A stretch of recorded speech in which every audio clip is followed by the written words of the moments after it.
All right, friends, welcome back to Creatively Musing, a creative podcast. I'm your host, Garrett, and we have another special guest today. It is my roommate from my study abroad to Vienna, Austria. I was like, Vienna hot dogs, not it. Creative, very fascinating creature of the earth, my friend Ariel. Hello. And tell us who you are and how you like to be creative. All right. Well, as you very nicely said, we were... In my head, it's like bunkmates, but we didn't actually have bunks. It was like basically one bed. Our faces almost touched. Basically one bed. If you grabbed like a queen bed and you like caught the middle section of that and just left like a very small hallway. Very Europe. That was the setting. So basically, yeah, sharing a very, very small bedroom together, and two of the only people that were actually interested in anything creative. Oh, we're gonna get into that. But yeah, I mean, what do you like to do to be creative, and how are you a creative being? I have been blessed with severe ADHD. Stunning.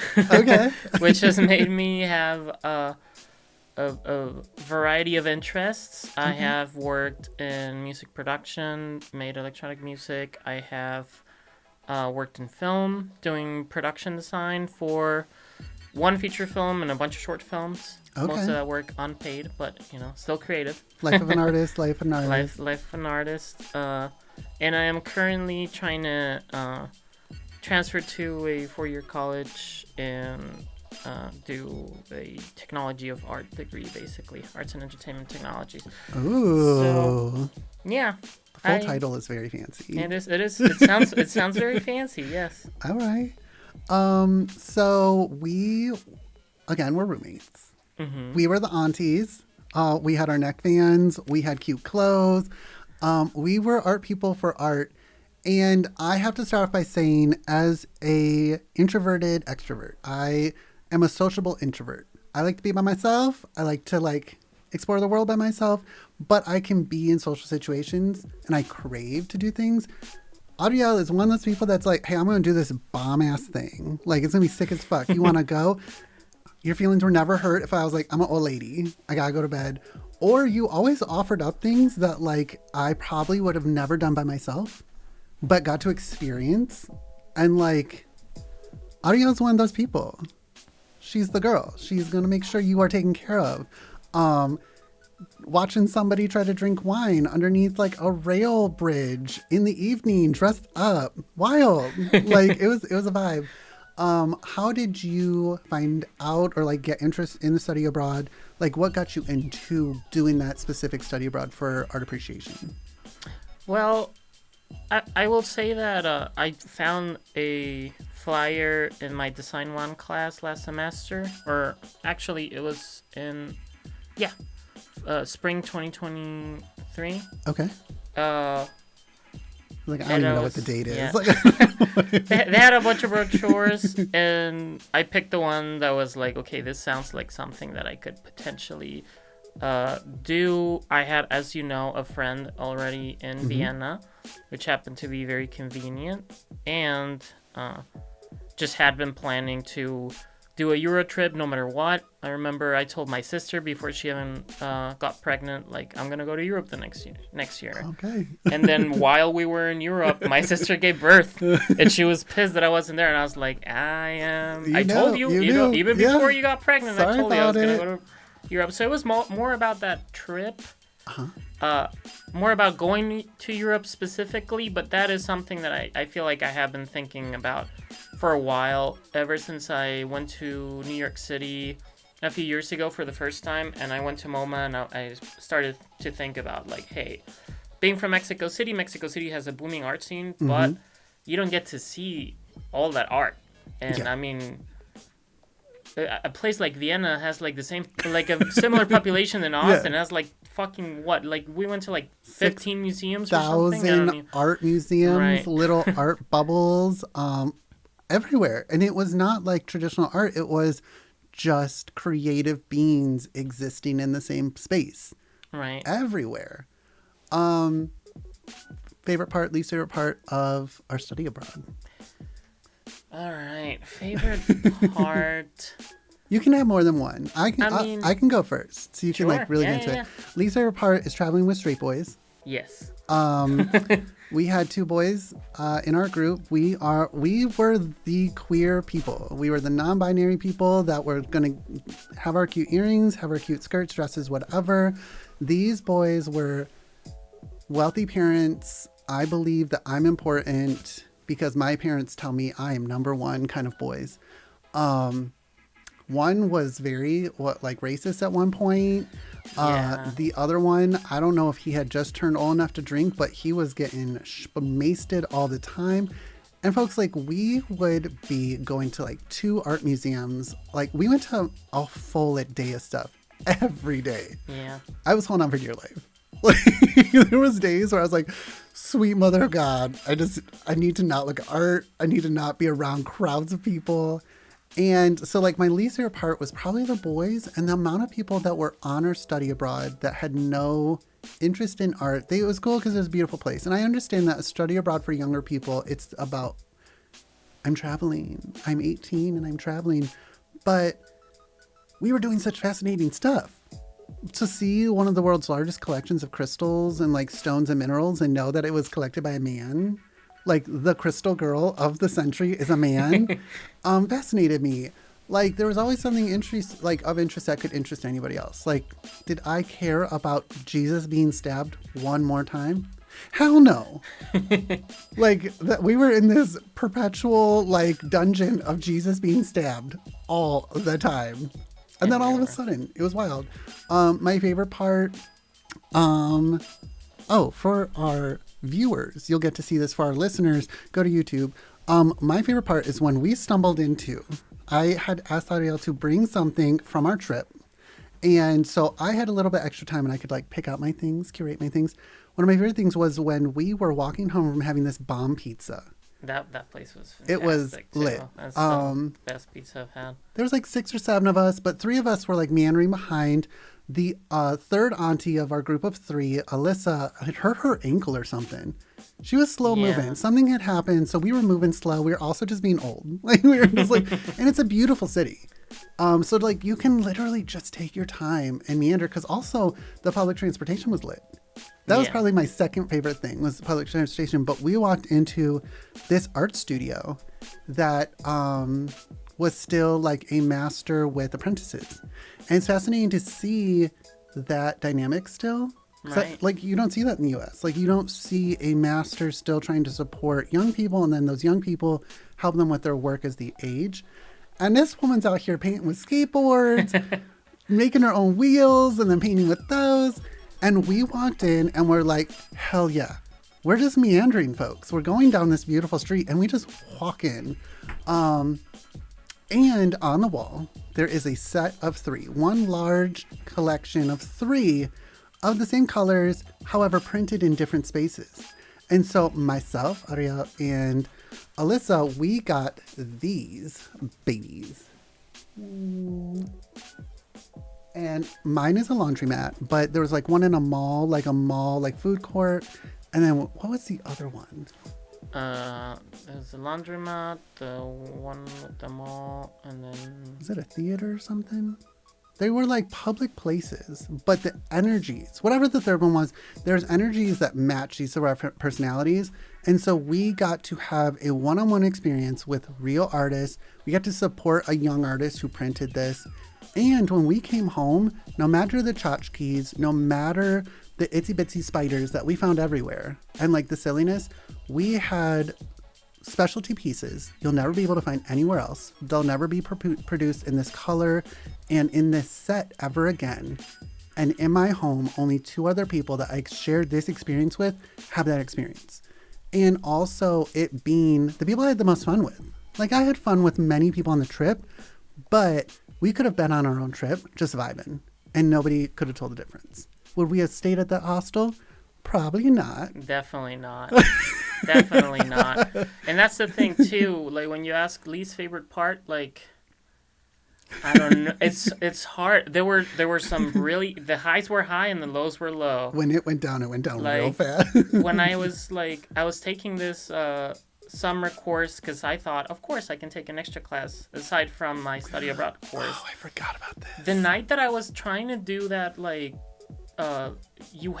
force you in this school to download this browser that will lock everything out, so you're not you're it's not literally allowed called to, lockdown. Yeah, it's a lockdown browser. You're not allowed to look anything up, which, okay, sure, I understand that for part. test taking, yeah, I guess. But it also requires you to have a webcam so that it's looking at you the entire time. You have to show your space. You have to pick up the camera and show the space around you. Paint the picture of where we are. I cannot stress this enough. What you can see from this camera angle is bigger than the actual fucking room that we were in, with both of us on our bed and maybe. everything. So, and it also happened to be one of the hottest summers in Vienna. Records. And broke records. It's freaking 90 degrees or something at night. It's Europe, so there's no air conditioning, and our fan didn't work. They never got our fan to work the whole time we were there. It's also not the part of Europe where they're kind of used to it, and so the ceilings are higher, and there's a little bit more space. So I'm sweating, actual we sweating. We are half naked on our own beds, trying not to touch nothing, trying not to breathe. Oh yeah. And we're also we would anything would spark conversation. So this is one of the few times where I need us both to be quiet because I'm about to do this test, and it's several times I remember looking over at you and you were about to say something and then remember oh wait, I can't talk. It's one of those you're trapped in a box but you can't leave, but also you're ADHD, so you need to move around and talk to, or you need to do something, right? But then also just feeling trapped. And my laptop is 1,000,000 degrees. It's a gaming laptop. It definitely increased the temperature in the entire room by a few degrees just by being on. And I'm just there doing this test about this class. You were trying very hard. You were trying to make it work a lot. It was horrific. After that, I remember I was I need to wind down. I walked out of the room, went into one of those street meat places, got myself a few beers, and then I was I'm dropping this class. I don't care. I can't. Because also, I think it's important for people to understand, I do not give two shits what my grades are. I try. I put forth effort. I make creative projects. But as a student, it doesn't matter as much for me. So my GPA is 2.9. And I'm vibe. I'm thriving. But you had a good GPA. You have a plan for that GPA. I still have a 4.0 GPA. Yeah, I can't get, if I get a B, then it's tainted forever. And I didn't want that to be, because this guy also that's a whole different story. But it was a ridiculous class. But it was better for your grade to just get an incomplete drop and take it again. Yeah. It was also, it's wild to be on the other side of the world. I remember when we went to that music video thing, I was on the phone with financial aid people trying to figure out. It was 1 in the morning. Maybe not 1 in the morning. It was maybe 10 p.m. or something. But 10, still 11 p.m. Definitely not And we were at business a hours. bumpin' party vibe. And they were trying to do official numbers and things. I'm on Zoom with the financial aid people. We're on the corner in the dark. Hello, yes. People are trying to offer you shots and stuff while it was going on. It was a vibe though. It was a fascinating vibe. That was that's one of those experiences that was one of my favorite things, was just kind of trailing behind you, because as a white person, not that I don't think that I wouldn't enjoy that space, because I did. I don't know Spanish. And to me, it was not my community to be in that space at that time. And so being able to be in, be welcome to that space, because everybody was very welcoming. They're you don't speak Spanish? Vibe. Hang out right here. Here's a glass of something. Right. It's a mystery beverage, but you're going to have a good time. And we're going to take care of you. There was a good community around that. Yeah. What a vibe. In today's episode, we are supporting Camp Lilac. Camp Lilac is a trans and gender divergent youth summer camp for ages 13 to 17 located in Ohio. Since 2017, Camp Lilac has been creating a safe, welcoming, and confidential space for trans and gender divergent youth. With helping campers to increase their sense of confidence and build a strong community of support, Camp Lilac gives a space for these kids to explore and confidently grow into the people they are destined to be. You can visit camplilac.org to donate, sign up as a camper, or even become a staff member today. So head over to camplilac.org and support today. Now back to our episode. And so your lows were the heat and the computer thing. What were some of your highs? Yeah.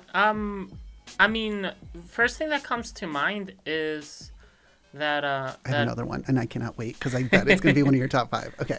I feel like, I don't know if this is it, but like when we went up to the vineyards. That was what I was going to say. Of course. That was just so nice. Honestly, like... Paint us through that day, because people are going to be listening. Walk us through that day. Because we had been planning. There was, are we going to go crazy and go somewhere overnight? Because we had one day off.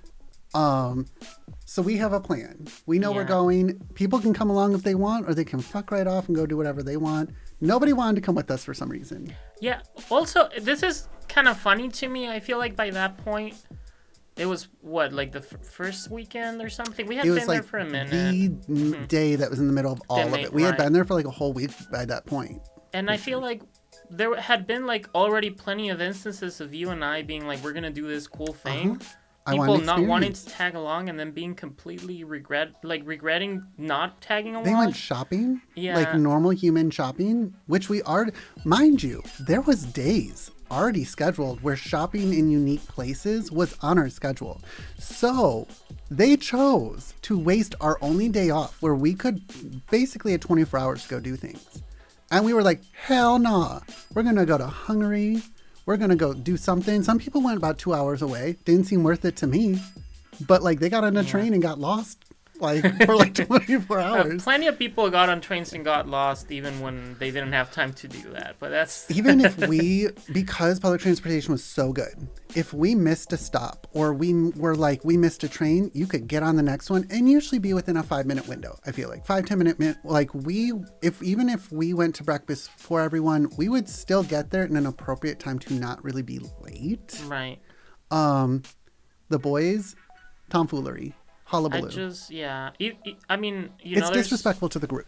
There's knowing that you don't know, and then there's not knowing that you don't know, and that's where the boys were. Like, they didn't seem to understand or care. Like, one of them, got into the wrong direction, like, ended up showing up 2 hours late to a group tour. How do you we hired like a personal tour guide also. That wasn't like the museum tour guide. That was us hired this person for this specific thing. And like, you're gonna roll up in here looking like hungover and gross. I think the only times we were really late is meet us at the entrance of here. Here's the problem. There's a lot of entrances to everywhere, and they're huge. This is the end of the Holy Roman Empire, wealth, opulence, very large buildings, or a whole ass art city in the middle of the city, which then itself has, am I taking the bridge entrance? There's 2 or 3 entrances just on the front. Also, if you don't know German, like, compound words make it so that every word to describe, like, the names of places are always one very long word that usually ends in the same, suffix. And so if you don't know German, everything looks the same. Like, I know that's like a cliche, but truly, like... And as somebody that can read German pretty well, it's also slightly a dialect oft. It's like German, but kind of not. I don't know. It was wild. But yeah, this vineyard. So we get on, we actually had a really awesome stop right by our hostel. The hostel had a bunch of teenagers. The hostel itself was fine. It was a hostel. What do I expect? Yeah, it was cheap, whatever. For hostels. But we had an awesome little train station not far from us, and like a mall attached to the train station / metro area. So we always had access to everywhere we go. West Bahnhof? West Bahnhof. Yeah. And you could also connect to trains going to other countries. Like, you could really, like, people that were, a lot of us went in random directions afterwards. So like, I went to Denmark, you went everywhere, some other people went everywhere. There's one girl in our group who's very wealthy, and she just started wandering without a plan. And for like 2 or 3 months, all she did was just hop around Europe. And I was like, hey, you got a plan? Like after 3 weeks, I was like, "Hey, girl, what's going on?" She's like, "I'm just wandering," and I was like, "That's wild." I mean, Wild. But her, she was like that the whole time. That's what made her fascinating. She was just vibing the whole time. She was just like ethereal. Like I was surprised when she told us she was wealthy, because I was like, "You look like a gypsy queen all the time." But did she not? Like she was just like this ethereal being, just like existing, and I was like so into it though. She was like she had like severe like 16-year-old like drunken 16-year-old like wearing high heels for the first time the entire time, just like stumbling around everywhere in pure bliss, just like pure bliss, but a vibe, like a great person, like, going around being like and then just almost burnt her purse with like a cigarette butt or something, like in the middle of the lake at some point, just like she put something on fire in her bag, and we're like, what is happening? It was but like everything about that was so fun. And so we get up, we have a plan, we tell everybody our plan, we're like, you're all lame. I think one person was going to go with us, but they got sick or something. Was Alyssa? Somebody wanted to go with us, but they spent the whole day like sick because they ate something terrible by the hostel. I believe. I could be wrong. But we walk our little butts over to the tram station, and this is the tram station. You can get like a week pass, and it's the tram, it's the bus, it's like every mode of transportation in the city. Yeah, anything. It's this little card. Oh, what a vibe! And it wasn't that expensive either. So we get on our little tram, and they have old ones and new ones, and so that was cute. Then we took a bus. I think we went. Didn't we? We did the train. We did the tram, then the train, then the bus, and it was definitely like there were like 2 or 3 instances in which we almost got lost, but a lot of it had to do with some stations were being built or being remodeled, and like some weirdness was happening. But this was not one of those times. No. And I did not have like a concrete plan, as I often didn't. But I was like, it's the day off, like whatever. We get on this bus and we are wiggling up this mountainside. Yeah, very, like, about falling out of seats, wiggling. That was a wild ride. Like you are doing wildness going up this hill, and then we get off at our stop. We're at the top of this ginormous hill/mountain. Cute little church, beautiful views. You can look down at all of the city, which is stunning. And then we start hiking. Right. That was it too, because we had originally my friend who was the one that told me about this. He's been living in Vienna, had been living in Vienna at that point for over a year. Said you would take this train up to this like station and then you hike all the way up. And then we told that to people and they were like, hell no. Yeah. But then we figured out a way to get the bus so that we would start at the top and then like hike meander our way down, which was a lot better. I don't think I would have been able to like hike up. Absolutely not. We're already like several days in. We've been walking for like we did do a lot of walking, but it was a nice amount. So like you get to the top of this.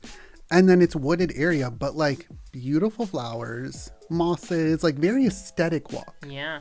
But still kind of like a road. So like still accessible. Sometimes there's little cut stairs through it.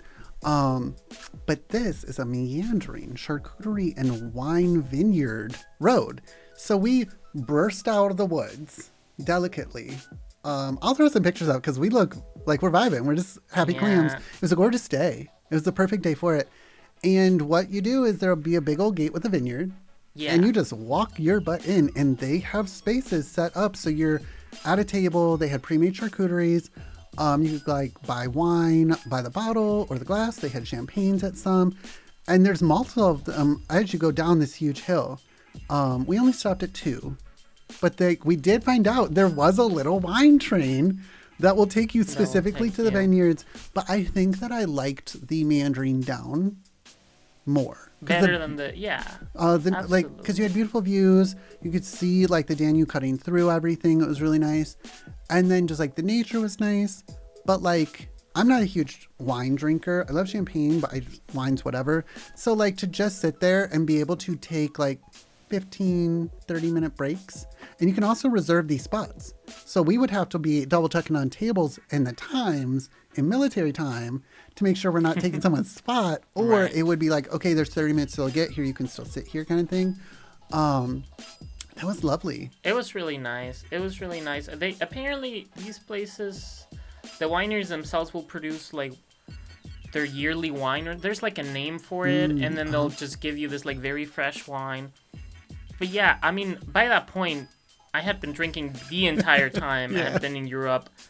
If you've been to Europe, you know you can drink everywhere, so you drink everywhere. And so that wasn't as exciting to me. I would say my favorite part of it all was just how beautiful the houses were.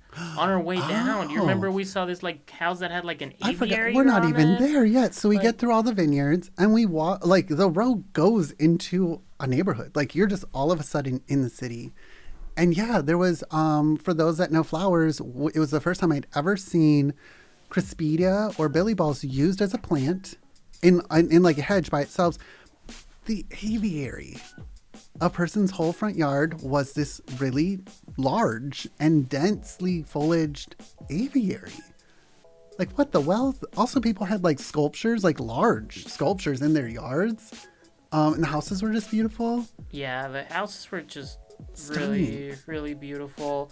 The landscape. It's interesting. Like, of course, you know, I think the main thing you think about when you think about European cities is how dense they are. But after a week of that, you know, it was nice to have a little like breather and be in an area that had like a lot more nature, a lot more fresh like air. you know fresh air. Yes, and then we had a really nice gelato. I think. at, like, There's this little lady sitting with a cart, just chilling in a corner. Like we had just escaped finally back to the city. We had went through so many different types of terrains and vibes. And there's this little lady with her little gelato cart, super duper sweet. And so we finished the whole thing off with gelato. And then did we end up swimming with the girls? That's energy was the air because there's no way I could do that here at all. But we were like, wow, this is energized by beautiful houses. And you were kind of always going down a hill. Like you were never really climbing, so it was just a meander, and it was a slow meander. One thing that was nice traveling with you is you understand your time and you're aware of the time of people around you. So like you are very good at being like, okay, I'll see you in 3 galleries. And you have a really good pace for other people that are like, try to stay aware of other people's time. We ain't got nowhere to be, but like, I'm one of those people that always afraid I'm wasting someone's time. Mm-hmm. And so our flow when we would go, we were the only ones really going to art galleries alone. Like we were seeing a lot of art, but like, you would want to see an art exhibit, and we ended up in the contemporary part of, what was that? Not the Belvedere, Belvedere was the big castle thing. One of the like major places had a contemporary part that we didn't get to see. And you were like, can we see Albertina, this? The Albertina. The Albertina Modern. There's an Albertina and an Albertina Modern. Mm-hmm. And I was surprised because we saw, I mean, this is getting into other territory, but some of the exhibits that we were there to see as a class were absolute fucking garbage. Trash. Trash. Complete trash. They organized a visit to a place that like was for one kid who didn't even make it. Mind you, I love print. Mind you, I send my husband postcards and I collect them selectively. Not once in my life or ever again do I want to go to a postcard museum. Nothing against the postcard museum in Vienna. It's just not made for me. And in our schedule, that was put in there for this kid. Because we were supposed to go to the photography museum or something. Well, we also never made it to the photography museum. We didn't skip it. But that was like... We just didn't go to it.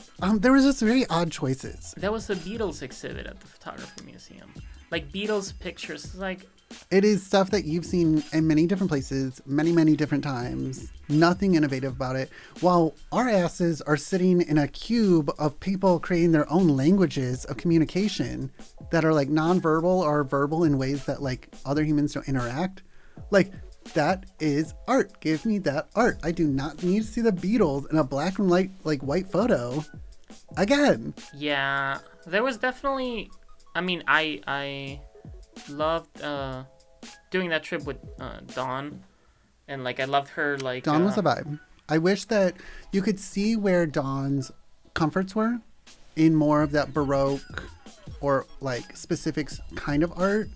I think that if we had more people like us, she would have been more comfortable doing the more contemporary or doing, because like she really got into their MoMA, their Museum of Modern Art, that one made of basalt or whatever. Yeah. That was cool. Okay, so their Modern Art Museum. MUMAC. There we go. Made out of just big, huge chunks of basalt, or however you say it. And you can knock on it in different places, and the outside makes different sounds. Oh yeah, I could not stop knocking on this. Wild. And they invite you to. It's built to be a interactive, auditory building, which vibe. Yeah. Stunning. And I wish we had seen more stuff of that. I had to miss the last day. Oh, me too. Painting or something. I don't think that I miss it, but I do wish we had more activities, because seeing the other study abroads learning how to do like indigo dyeing or learning how to make their own sushi, like especially the Japan one, they did a lot of interactivities. I know the one that goes to Paris, they made their own perfume. They went to fashion shows. And then they got private tours and workshops in I think it was the Saint Laurent Museum.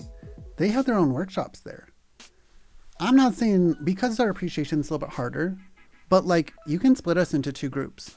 Let me go do some weird, cool textile art, or team me up with one of these small masters and apprentice groups for a couple days and see what we create, and let me learn from people engrossed in it. Yeah. Yeah, I really feel like we could have done more, or other things. Like there were a few activities. I mean, that was gonna be one of my top least favorite things was the bus tour that we did at the beginning. Dawn also hated that. I mean, if you've done a bus tour anywhere, you know they suck. But at places that actually have like history, they're so long. Yeah, and like I feel like if we did one, I would have been okay. But it was also very hot. I picked my seat well. We were pretty good on the first bus tour because we were on the outside in the back, no windows or anything on us, so we still got like a breeze. You sat anywhere but where we were sitting. You were in a glass acrylic enclosure. And remember, it's like 90 degrees. So people were just sweating and falling asleep and just like heat exhausted. One of my favorite photos I took of you is on that bus. And it's you like taking a photo. And it's very much like this is us alive in this space. But the bus tours. And the second bus tour was supposed to be something different and it ended up being the same tour. So we had to sit through, not like, this is multiple hours, friends. Multiple hours. I would say probably like 4 hours total or something. Yeah.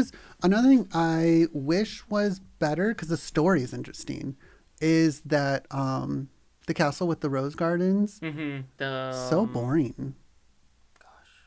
I forgot everything that was not super fascinating to me. So it was one of the major castles, like palaces, and I can't remember the name of it. Schönbrunn Palace. You walk up, it's all yellow. It's a very yellow palace. You can only access like a quarter of it. One part of it is a children's museum, of course, so that's why we didn't go on that side. But like, it was fine.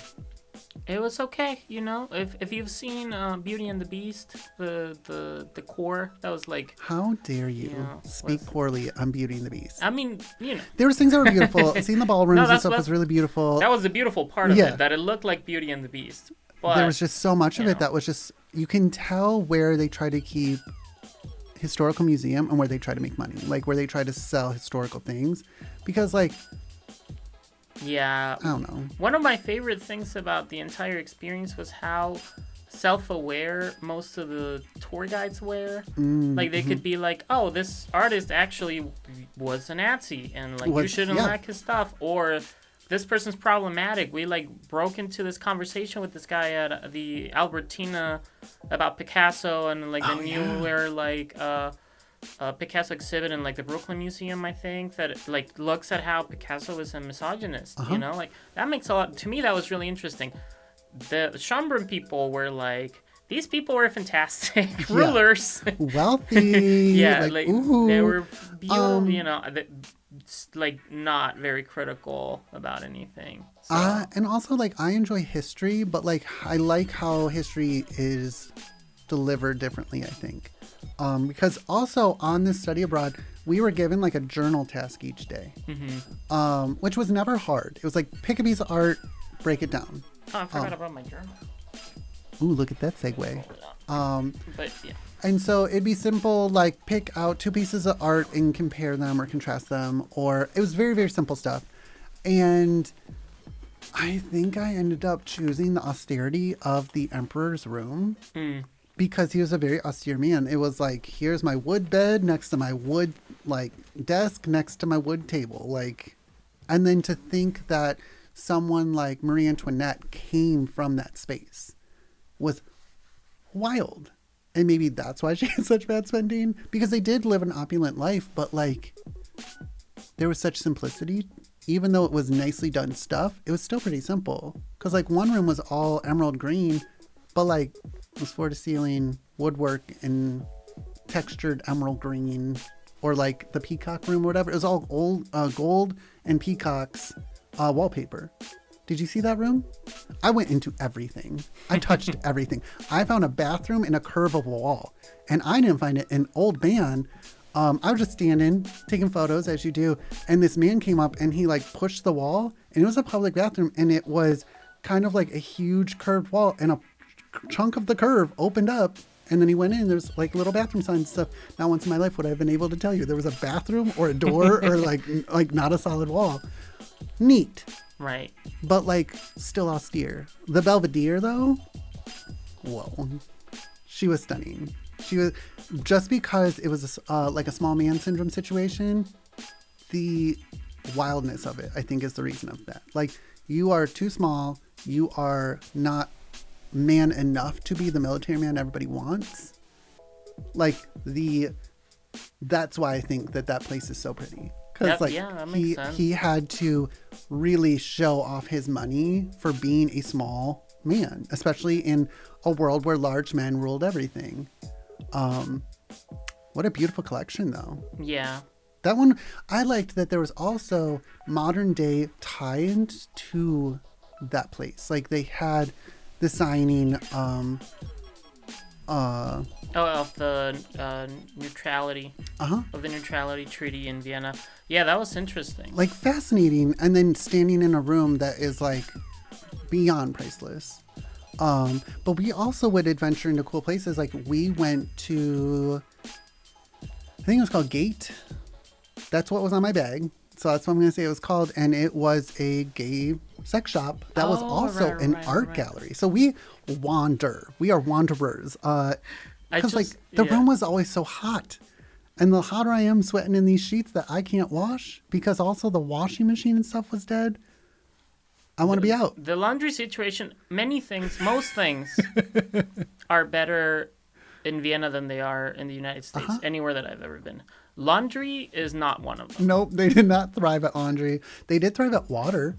There was always the water ice cold water so at nice. Every corner. Everywhere. They made it so accessible because their water is like so clean. And like, also just like their public service seems a lot better. I don't know. You have public housing?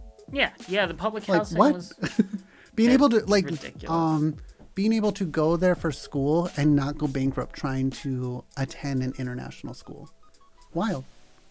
You would, like, as an American, you expect going to school that you are trapped in some kind of loan situation for the rest of your life, especially if you're going to grad school or anything like that. So this is the journal.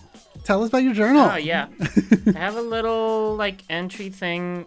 We were all supposed to do journals, and I did some drawings. This is a, I don't know if you can see it. That's, like, a little drawing of a painting by Egon Schiele, whom we learned that day that is a horrible human being. So, like, wow. I'm not particularly... I don't know. That brings up, are you able to separate art from the artist, or do you think it is wrong to separate art from the artist? I think that you need to talk about the art you need to talk about the artist when you talk about the art, if they're influential, but you can't just take the artist out of the equation entirely. Yeah. Like I recently went to like a 3-series like screenings of this director from New York called like Whit Stillman or something, and his movies are what inspired things like Gilmore Girls, like that kind of like witty, like like I used to love Gilmore Girls. Yeah, it's fantastic. I love Gilmore Girls too. I really I really like his movies.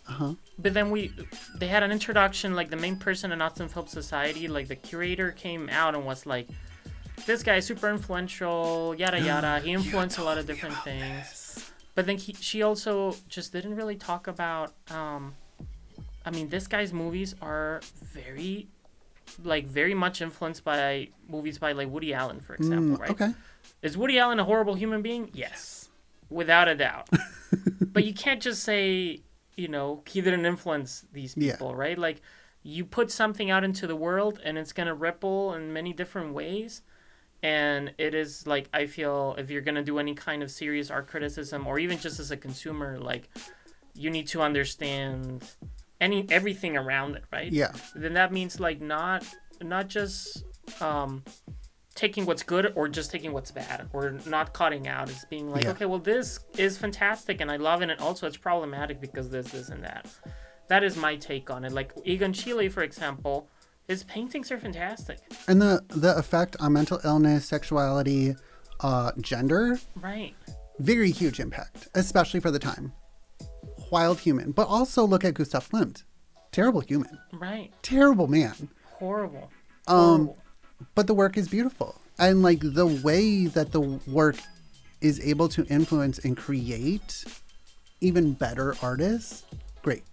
Terrible human. I mean, I don't know, it's not on the same level, right? But even stuff like Harry Potter, right? Like, if you grew up with Harry Potter... That's the number one, yeah. That's the number one, yeah. Like, my partner is, like, a really big fan of, like, Harry Potter. The Harry Potter series has, like, literally, like, she listens to, like, Harry Potter audiobooks. I watch them on rainy days. Like, I am still invested, like, in some of it. Right. There's going to be a new show coming out, like... Do I believe that J.K. Rowling should be getting any of that money? Like, no. With the new show, I probably will not be watching because she has said that she is going to be part of the production. She is going to be part of the creation of it. And I'm not here for that. Yeah, that to me is different too. Like, I wouldn't go and pay money to see a new Woody Allen movie, for example. Yeah. But if the person's dead, or they already produced the work and it already was influential... Yeah. You can't just hide it. It's history. It's like... And something like Harry Potter, I think, is hard because there is so much taken out of it that influences queer people, minorities and stuff that she didn't intend. But that is already what it made. That is the space that you already accidentally made, whether you're a terrible person or not. Like, I know many queer people that there is something about Harry Potter that just clicks. Yeah. And people get, like, if I buy Harry Potter things, I'll get them from, like, Etsy people. I'm not buying no Disney, Warner Brothers, whoever owns it at this point, products knowing that she gets something from it. But, like, same thing with Disney, kind of. I'm not buying no Disney nonsense unless it is something very, like, wild. Like, the only Disney ears I own are the, like, original big ears. The original, like, Mickey Mouse ears were big, huge, like, sexy bunny ears. Wow. And most people don't know that because the original Mickey was a rabbit, like, type character. It was, like, before Mickey Mouse, there was a different character. Super duper cute. They had a whole limited release of stuff just for this character. I just happened to be in Disney at the time that they were released. And I was like, okay, vibe, I'll get this. This is a fun thing to have in the background on my bookshelf because I love stuff. Right. I love collecting stuff. But with Schiele, it is one of those, like, the overall human improvement impact. The art can be dark. The art can be very expressive gender-wise. But it does so much. Yeah. Whether he was a terrible person or not. I mean, he also, like... I don't know, like, I'm definitely not trying to justify it, but, like, he like died so young, like lived like such a weird troubled life, like went through a bunch of horrible stuff, did a bunch of horrible things, and then died kind of into oblivion. Like, his stuff wasn't like top of the line. Like, he died right before or around the time of the First World War, and then like his stuff was like retaken by other institutions. Like, he doesn't become like a prominent figure until after World War II, that people start seeing his work, and it influences everybody. Yeah. You can really see it because nobody was doing stuff like that at the time. So, like, you know, I'm not saying, you know, give the guy credit, but like, do look at his paintings. The impact of the art on other, and I think, or like, I'm not like a huge Picasso fan. Right. Get mad at me in the comments. Like, I don't know why, but like, when I look at Picasso, I don't think of the amount of heavy lifting that Chile did for mental health and for sexual education and like expression, because like, not a single person was putting full breasts and testicles and everything on a sculpture or in a painting. Right. That was absolutely not happening. And Picasso has influenced other art, but I think the difference with Picasso and whatever, Chile influenced many different other things that had nothing to do with art. I think that's a really good counter example, I guess, in the sense that Picasso is a guy that lived to be old as balls. Like, he died in like the 70s or something. I don't even know. Like, he lived to be, he like saw the turn of the century and then almost made it to the turn of the other century. And, you know, his most influential stuff, like the Ladies of Avignon, for example, that's at MoMA, that painting came out in 1908. Like, around that time. Like, if he had died at like 1910 or something, then maybe I would be talking about Picasso in a different way. Like, he was influential at the beginning, and then he like proceeded to use that fame to do whatever he wanted and like rule over the art world for like 50 plus years. Like, you don't need people to do that, right? In 50 years, how progressive could we have been welcoming other artists or artists that were trying to express something, especially in those time chunks? We are seeing civil rights things. We are seeing the world wars and stuff. Like, there's so much more, like, someone like that should have been bringing attention to younger artists or other artists, even if they were like just as popular, doing something with their art. Do something with your art. Keith Haring was never, like, not a great person, not a bad person, but his art had accomplished things. Right. And, like, he was trying to use art to do stuff with it. Wild Man, most of them are. I mean, that's the thing, too. Like, if you're in the art world for long enough, like, even people like Warhol? Warhol was in the art world for a very long time. Most of his most important, interesting stuff happened at the beginning, and then he was having people... He was signing on his, like, apprentices' work. Like, it was his own, like, having a bunch of people basically running some sort of weird, like, sweatshop. Like, the entire opposite of what his art is supposed to be, because it was supposed to be a criticism of mass media. And then he's mass producing these prints to sell them to support his coke habit. Like, that's messed up. Yeah. Like, I don't know. Join us for part 2, where we continue our conversation about our time in Vienna, Austria for our study abroad and all the fun we got up to. I'm Garrett. This is Creative Musing. Thank you for joining us today, and watch out for part 2 coming soon.